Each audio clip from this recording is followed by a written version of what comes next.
out how you can help more. Take every chance you can to build community, because community is our way through this. Community is our way to build back better. God, I can't believe I said that. That was not good. We don't want to build back better. As you can tell, it's been a busy couple of days, but we've had amazing people coming out to help. We've got boxes for stuffed animal drop-offs, and people in the community are the big boxes are out here. We've got a memorial to Renee out here. Thank you. Every time we see all of you here, it's just a thing of beauty. Thank you so much. Oh, and most importantly, fuck ICE!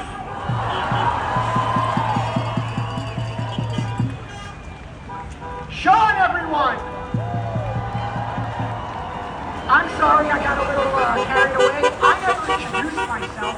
I'm Eric from 5051. You already know that 5051 stood for 50 protests in 50 states on one day. That's thrown out now. It's protest time! All my soul screaming to be heard. I do not care what false kings and pedophile loving Catholics say this law. I want what's right. We all must do what's right. Our neighbors, our coworkers, our family, our modern cell and ready knowing that we can get shot. I ask you now, bear witness. Last year alone, 32 human souls lost their lives in ICE facilities.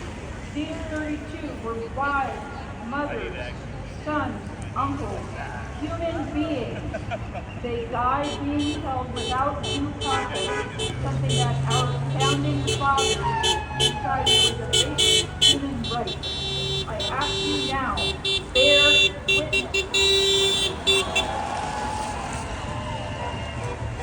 7 years ago, Elijah McClain was killed on his way home from the corner store and injected a lethal pain so that he could be more manageable. At the time, one of my own sons deeply struggled through his alternating doses of heroin and meth. I know on that night, as the color of the skin of my son, would my son have also gone? I ask you now. Elijah McClain responding in fear, a fear which could have been contained by a bullet to her tires, instead of bullets to her head. The propaganda of creating a 6-year-old orphan whose stuffies still fell from Renee's glove box.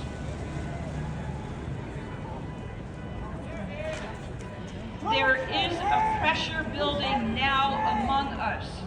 This is not chaos.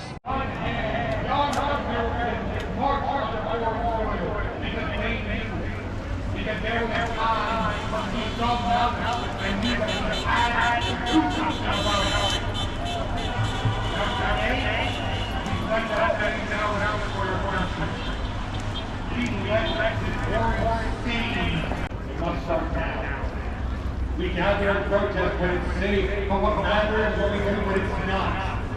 When we see the gestapo dragging a pregnant woman face first, or shooting pastors, or pulling guns on children, or murdering an innocent woman, we say, no more! Nazis feel too damn safe. It's time to show them that America, Colorado especially, is no haven for them. And if our politicians are too far up this mind-addled warmonger's ass to listen to a majority of people when we say no to this depravity, then we must recall and replace them.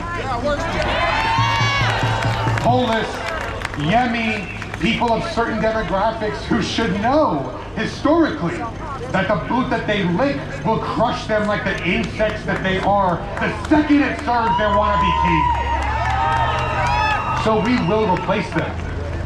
Vote these hollow-hearted flunkies out and replace them with the people who have the courage that we are seeing in other states, in other cities.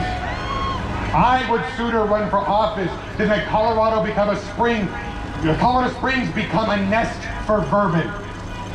No ICE in Colorado with proper penalties if they show up. Protection to citizens who defy them. In what world does a fascist murder an unarmed woman in front of a dozen people without repercussions? No, not this one. No, not this one. Will we look back in 10 years and think that we did our best while maggots devour our garden? How many families will mourn? Will it be yours? Will it be you? After the Holocaust, there was a stark understanding that the victims outnumbered their captors. And at some point, it was the work of fear and obedience that signed death warrants.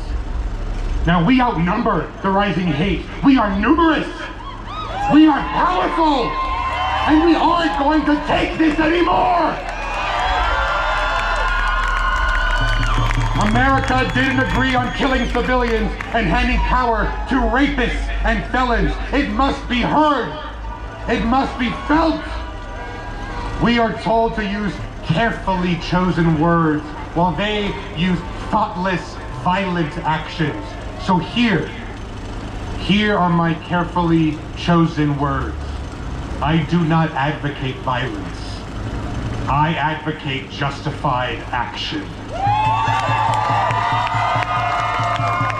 We have had our teeth pulled out and our claws filed down to bloody stubs with a false narrative that it preserves civility. Who here has talked down a rabid animal? Who here thinks that we could have sat down with great evils, Hitler, Saddam, and with kind words, asked them to stop? Now we need dramatic action.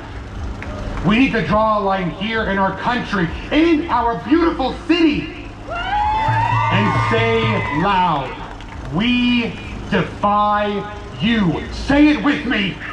We defy you! Because evil and hate always lose. And when they starve the vulnerable, hold food hostage, strip children of their needs, whenever they threaten to shoot at unarmed protesters, what they're saying is, what are you gonna do about it? Hell yes! Renee's last words before being murdered by ICE agent Jonathan Ross was, I'm not mad at you. Imagine seeing Jonathan Ross, a pitiful man holding so desperately to his power he needed to pull a gun, shove it in your face, and your last words to him are, I'm not mad at you. That is the light that she brought. But hear me. I am mad at you. I am furious. I am a ball of righteous fire that will cauterize the wounds of my kin and burn men like Jonathan Ross to ash. I am telling you, each of you, be mad with me. Stay angry. Accountability is coming. And none of Trump's threats, Vance's protections, or whatever bullshit machination will stop it.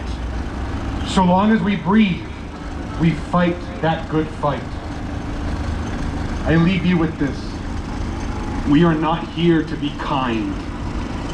We are here to do good, for good.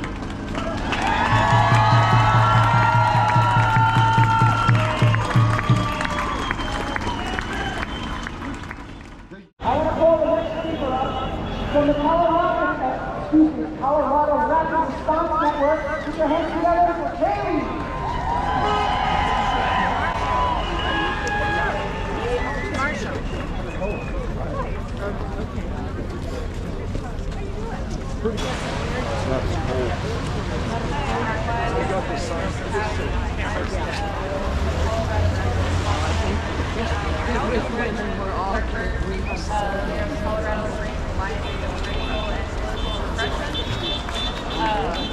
When I first started working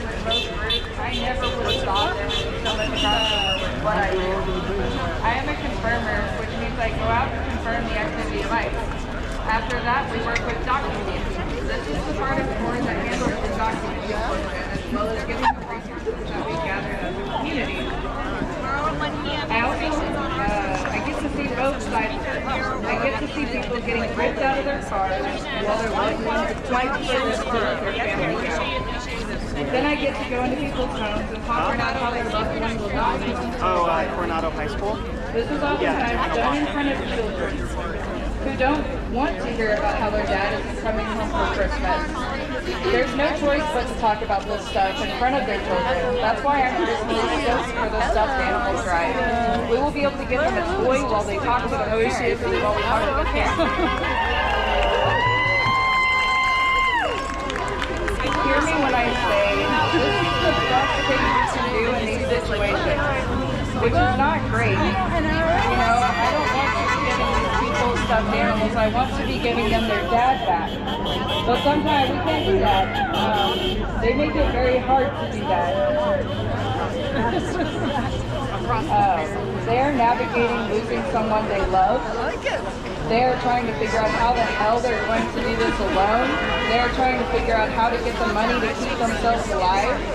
People say that immigrants are mooching off of our benefits, but every person I have worked with has had a minimum of 2 jobs, sometimes 3 to 4 jobs. They lose contact with their family members, usually in the dead of night, around 3 to 4 in the morning. These people are being moved because that's when we're all asleep. They call up to GEO and they are told that they can't be given any information about their loved ones. They are wiped off of the inmate informational site for GEO, which is where they take people in Aurora. And then they can't get a hold of them for up to 4 days sometimes. Only then are they made aware after several days of not knowing where their loved one is, that their loved one has been moved to a different facility. This is really the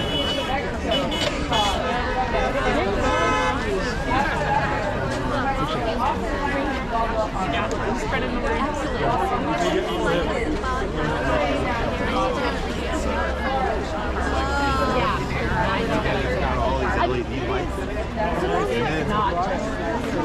I mean, it's like giant.